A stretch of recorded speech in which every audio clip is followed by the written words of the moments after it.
Bună ziua, mă numesc Marina Rus, sunt din Alba Iulia, am 37 de ani, sunt mămica unei fetițe de 3 ani jumate.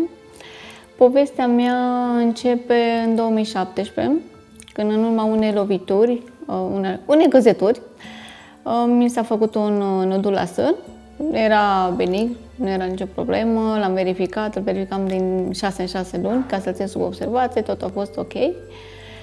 Până în 2020, când am născut prin cezariană, iar medicul care m-a operat a considerat că trebuie să-mi oprească lactația. Eu, nedându-mi consimțământul pentru așa ceva în momentul acela, dar ne-a dat multe pastiluțe și de durere și de tot felul și le-am luat. Am întrebat și eu după vreo 3 zile că de ce nu mi-a venit laptele, mi s-a spus și nu știam că se poate face ceva pentru a venit din nou lactația, așa că am acceptat, asta e. Așa vreo Doamne, a avut el un plan pentru mine cu asta. Și după câteva luni de la naștere, vreo 3-4 luni a început să se modifice forma, a început să se mărească, a început să mă doară, am început o serie de investigații pe la toți medicii prin Cluj, prin Alba. M-au ținut de la CT-uri, PCT-uri, ecografie peste ecografie, analize de sânge, tot felul, biopsie, ca să mi se pună diagnosticul de neoplasm mamar, în urma unei biopsii care mi s-a făcut și datorită faptului că nu mi s-a făcut tratament imediat după, din locul acela a crescut o tumoră care s-a legat de stern și care mi-a complicat toată situația. Și tocmai de aceea diagnosticul a fost de neoplasm mamar, stadiu 4, cu metastaze la axil, stern, sunt clavicule, ambii sunt de fapt, clavicule și cervicală. Ca și tratament mi s-a spus 8 luni de tratament de citostatice, fără și tratament hormonal, fără nimic de susținere a organismului. Eu, având în familie anterior persoane care au avut cancer și care au făcut citostatice clase, știam care sunt efectele negative, să zic așa, și nu vreau acest lucru pentru mine, mai ales având fetița micuță și trebuia să am grijă de ea. Și am refuzat tratamentul și am mers pe naturist. 2 ani de zile, doar suplimente, dietă, vegetariană. Am început după aia vegană, ro-vegană, că n-am putut să fac din prima ro-vegan. Am încercat, dar nu mi-a ieșit. Și atunci am încercat așa treptat. A fost tot ok, s-a ținut sub control. Nu creștea, nici n-a dat înapoi, a rămas pe loc. Până în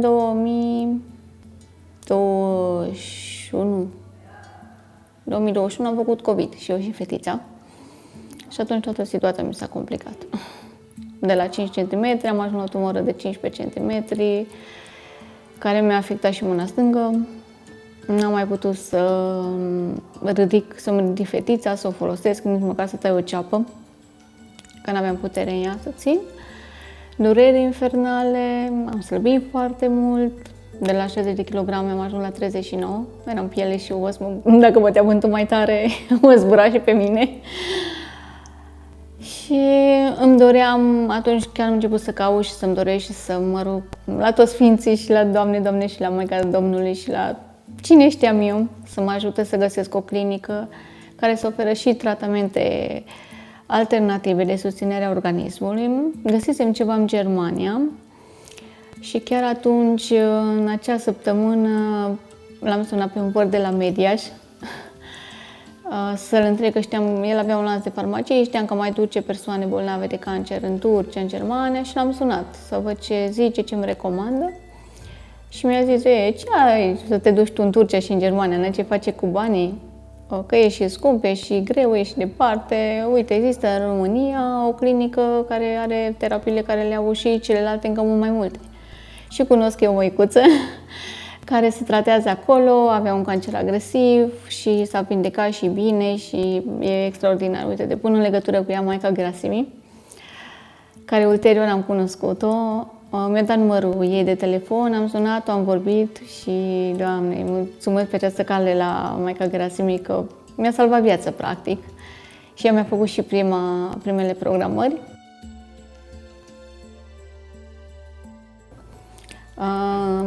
Citind și auzind și de la maica ce terapii se fac și a cui e clinica și cine e director, am zis gata, asta e ceea ce... Și simțeam că asta e ceea ce am eu nevoie și am mers cu toată încrederea. N-am întrebat ce face terapia aia, ce face aia, ok, trebuie să fac, îmi face bine, cu toată încrederea, Doamne ajută și mai departe. Și mi-a salvat viața, practic toate astea.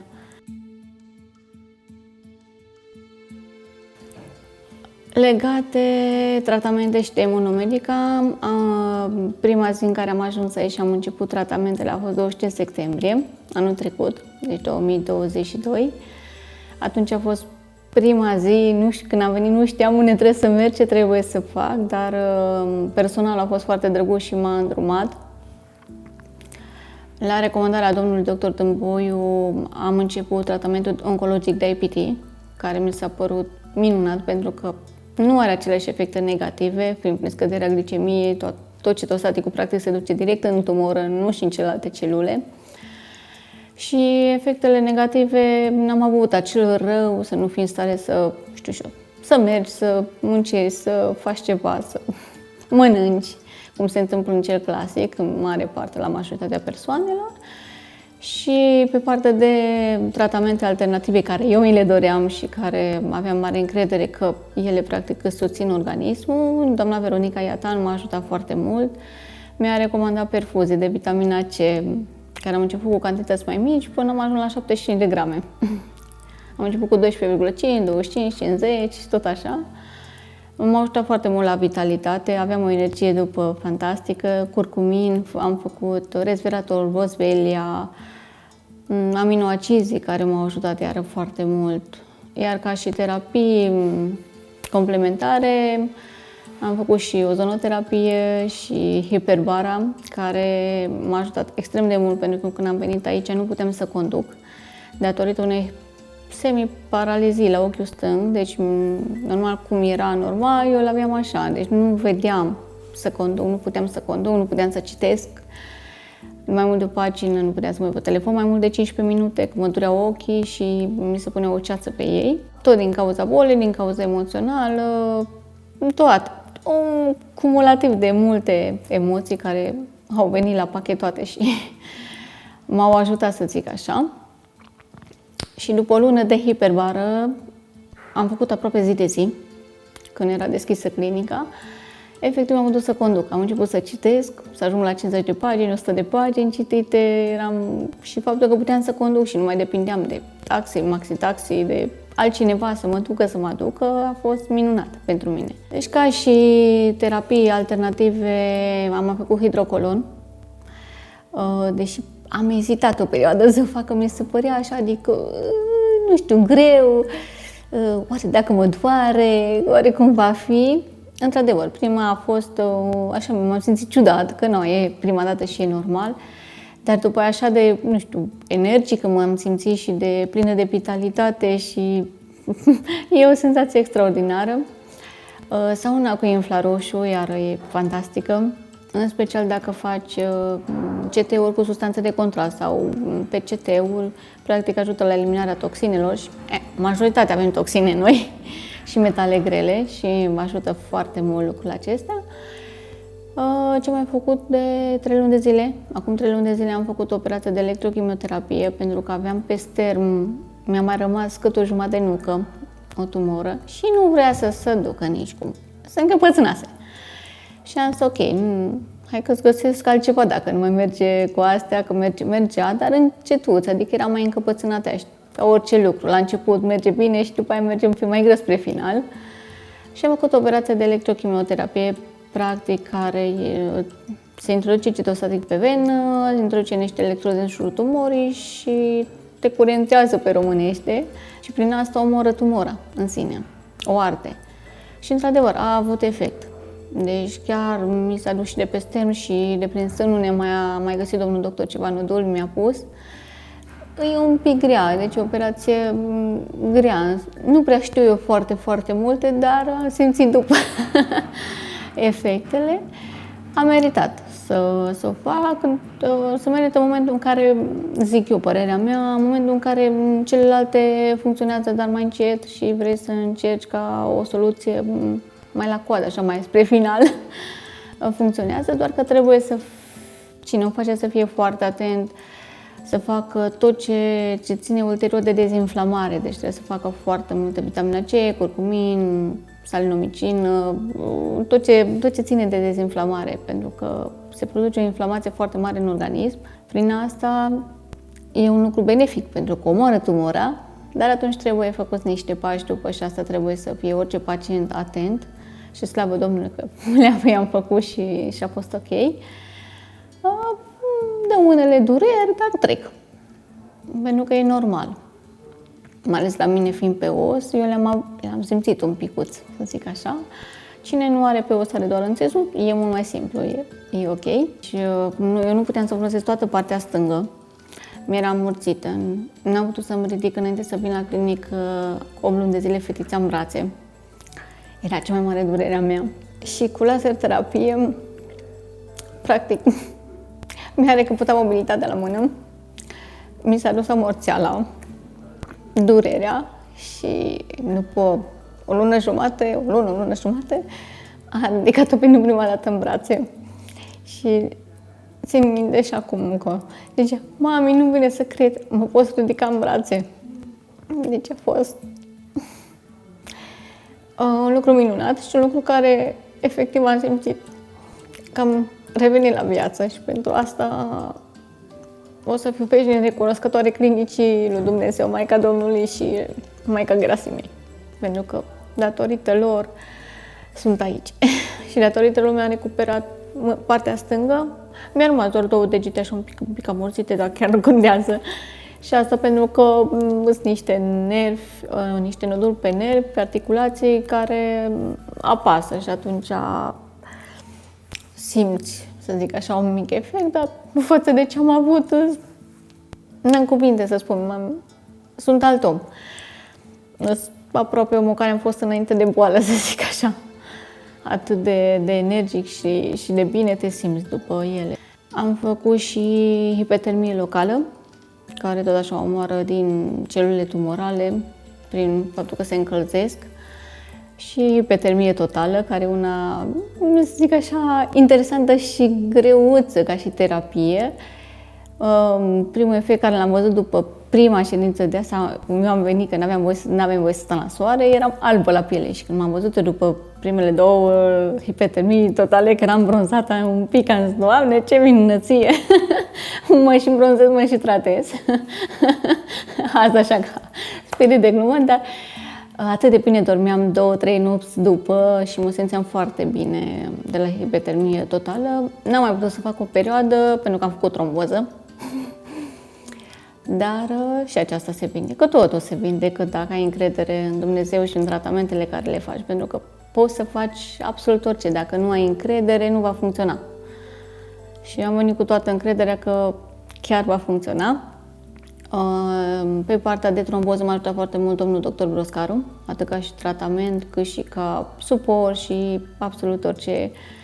Și chiar și-a revenit aproape integrat în poza mea după 6 luni, deci chiar un picuț mai face figuri, dar e ok. Se va trece și aceea. Domnul doctor Bălulescu, care tot așa e specialist pe terapii alternative și un plus suport emoțional și moral, care ne-a ajutat foarte mult și m-a ajutat foarte mult și pe toată lumea și implicarea sa și tot. Și personalul, deci pur și simplu aici la clinică recunosc că m-am simțit ca într-o familie, nici de cum într-o clinică oncologică sau în spitalele clasice unde mergeai, deci te simți ca acasă. După prima lună când am plecat de aici, o săptămână acasă, după vreo 3 zile mi-era dor. Mi-era dor de clinică, de oamenii frumoși de aici, de prieteniile care se leagă între pacienți, pentru că efectiv le și prietenii. Și e sincere, prietenii fără interes, practic. N-ai decât boala te leagă și suferința. Și absolut orice probleme avea medicii la orice oră te ajută. Chiar am pățit să-mi fie rău seara la 10-11. Am scris medicilor pe WhatsApp din clinică că am zis, nu-i sun, nu le trimit mesaj normal, să nu deranjez. Pe WhatsApp poate răspunde, poate nu, poate închis telefonul, poate nu, mă rog, dacă îl are deschis și vrea să răspunde, răspunde. Și am avut surpriza că nici 10 minute M-au sunat și mi-au zis ce să fac, cum să fac și mi-am revenit. Iar după o jumătate de oră, o oră, m-au resunat iar să mă întrebe cum mă simt și adică la ora 11-12 noaptea să te sune un medic sau la 4 dimineața, cum am pățit odată, că nu puteam să respir. M-am făcut eu o criză, nu știu de ce, nu puteam să respir. Am avut noroc cu aerosolul fiica mea, ca să nu trebuiască să merg la ambulanță. Să sun la ambulanță și cu doamna doctor Iatan, care la 4 dimineața, am trimis tot așa mesaj pe WhatsApp, la 4 dimineața mi-a răspuns, mi-a zis ce să fac. Mi-a zis inclusiv că se roagă pentru mine, ceea ce mi s-a părut fantastic. Și în momentul în care că mi-a zis următoarea zi că s-a rugat și că a sperat că voi fi bine, în momentul în care a zis că pe la ce oră a terminat rugăciunea, atunci am putut și eu să dorm. Și am putut să respir și am venit la clinică. Dimineața, la prima oră, mi s-au făcut tratamente și a fost ok, n-a trebuit să ajung cu ambulanța la spital. Și mi s-a părut fantastic, pentru că la spitalele clasice, că te duci și scrii unui medic la 10-11 noaptea sau la 4 dimineața, în cazul meu, nu îți răspunde. Bine, acum nu trebuie să depășim limita, dar în cazul în care te simți foarte, foarte rău și atunci chiar mă simțeam rău, n-am știut ce să fac și am scris și am zis, Doamne, nu pot să cred că există medici în România care să facă așa ceva, să fie atât de inimoși. Alt cuvânt nu găsesc. Pe lângă specialiști și toate cele, inimoși. Mi s-a părut fantastic. Și o să fiu veșnic recunoscătoare și la toată lumea o să recomand clinica aceasta. Pentru o opinie, pentru tratament, pentru absolut orice, dar măcar să ajungă și să vadă și altceva, că există și altceva, nu doar acele protocoale clasice pe care se merge.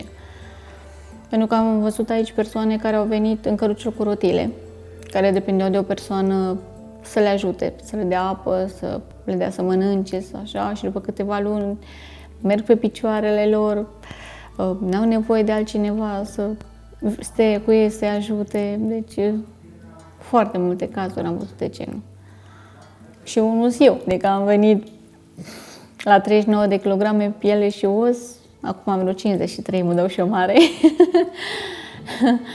Și efectiv cu mai multă putere și fără dureri. Deci, pentru că aveam înainte să vin niște dureri o lună de zile, Doamne, că niște dureri de alea infernale. Deci ziceam, dacă n-aveam fetiță, ziceam că mai că mi când vine să mă arunc de la etaj, să mă arunc în fața trenului. Nu mai pot de durere, nu mai pot. Numai cu tramadol și cu doreta și cu injecții și cu învelită cu varză de la brâu în sus, toată. Deci acum nu mai suport varza, deci nu mai simt miros de varză caldă, că mi se face rău. Și cu toate astea și să scapi în nicio lună de zile, să scapi de acele dureri crâncene, deci mi se pare fantastic. Practic revii la viață, ești cu totul alt om. Și clinica asta face. Slavă Domnului că asta face. Înainte să aflu de clinică, dar în acea săptămână găsisem o clinică în Germania care avea tratamentele, nu toate care sunt la Iunomedica, dar majoritatea dintre ele. Și mi-au zis undeva pentru o lună de zile, undeva la 50.000 de euro. Am zis, cam mult, n-aveam banii aceia, am zis, ce mă fac, mă apuc și vând una alta, mă împrumut. Și de toate, adică undeva fac, mă duc o lună, văd ce se poate face și după aia să încerc să găsesc mai aproape de România sau mai ieftin, că la 50.000 de euro că trebuie să ai un statut social foarte bun ca să poți să-ți permiți. Și chiar în acea săptămână vorbim cu vărul meu de la Media și am aflat de Iunomedica și dacă ar fi să fac o comparație, e nici 10% din cât costă acolo. Pentru că aici, în funcție de tratamente care le faci, dar mă refer pe oncologic, mă ajunge undeva la 2.000-4.000 de euro, poate 5.000, poate 1.500, depinde ce faci, ce ți se recomandă, cum e starea ta de sănătate, ce te ajută, dar oricum, și să fie 5.000, nu e 50.000, adică e necomparabil. Și cu siguranță acolo nu era personalul care e aici. Și pentru că aici, când am venit, Doamne, prima dată când am venit, prima săptămână, s-a nimerit să vină și foarte mulți călugări și măicuțe la tratament. Și indiferent pe unde mergeam, prin orice salon și pe hold și pe orice etaș, dădeam de câte o măicuță și un călugăr și ziceam, Doamne, și așa era o energie atât de bună, de zici că erai la o mănăstire, nu erai la clinică. Mă gândeam, Doamne, de ce sunt mănăstire, sunt clinică? Ce energie frumoasă! Dar chiar toți acești călugări au probleme de sănătate și aceste măicuțe, dar ce energie emană și început să vorbești cu ei, să te împrietenești cumva, să-ți mai dea câte o binecuvântare și chiar te-a ajutat să fie, nu știu, alt duh, altă energie aici în clinică față de restul și mi s-a părut diferit, dar în același timp m-a ajutat foarte mult pe partea psihologică. Deci când am venit în clinică, eu aveam stadiu 4, mi-era cuprins axila stângă, aveam cât un ou de găină, o tumoră acolo, sânul, era legat de sânul stâng, stermul, care era tot așa ca pumnul, aveam o tumoră pe piept, plus celelalte ce mai aveam. Deci că eram femeia cu 3 sâni, că se vedea inclusiv prin haine, deci trebuia să porte șarfă, mi se inflamaseră aici pe gât, așa ca degetul, deci purtam șarfă de la gât și până jos ca să nu se vadă nimic, adică că oamenii te întreabă ce e acolo, ce s-a întâmplat, ce nu știu ce și preferam, era cumva să nu stârnesc milă, că așa suntem învățați, deci am fost foarte rău, dormeam noaptea cu o pernă și puteam dormi doar pe partea dreaptă și cu o pernă sub mână ca să stea mâna dreaptă, că altfel mă durea foarte tare. Iar acum, după un an de zile, nu mai am nimic pe acolo. Adică de pe gât s-au dus la câteva luni, la cervicală la fel, la clavicule la fel, sub axile s-a dus la fel, din sânul stâng, șocul a fost la mine cel mai mare, când după, cred că jumătate de an de tratament, m-am trezit dimineața că nu mai am sân stâng. Deci, practic, toată tumora s-a absorbit.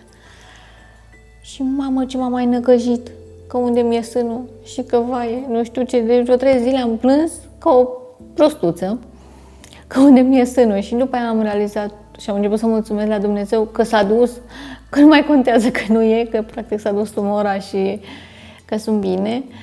De pe sterm s-a dus cu electrochimioterapie tot. Mai am ceva, zic eu, mici noduli inflamați, foarte puțini. Acum urmează să-mi fac un CT. Dar la CT-ul din aprilie, anul acesta, mi-a ieșit totul în remisie. Absolut totul. Și e unătul, ținând cont că mi-a dat doar câteva luni de trăit. Deci înainte să ajung la clinică, vreo 6 sau 7 oncologi la care am fost, toți mi-au dat câteva luni de trăit. Bine, tratamentele difereau, ca și mai ales pe hormonal, dar au zis, ok, o lună de tratament cu 6 luni de trăit.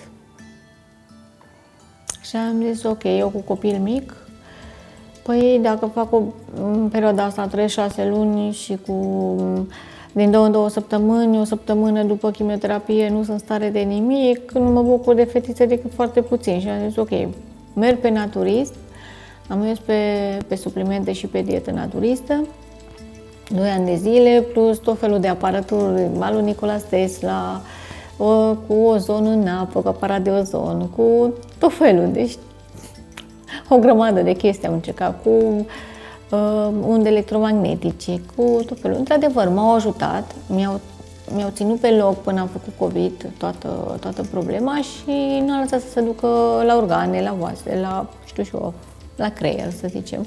Deci au avut și alea efect, dar nu de vindecare, nu în stadiul în care eram eu.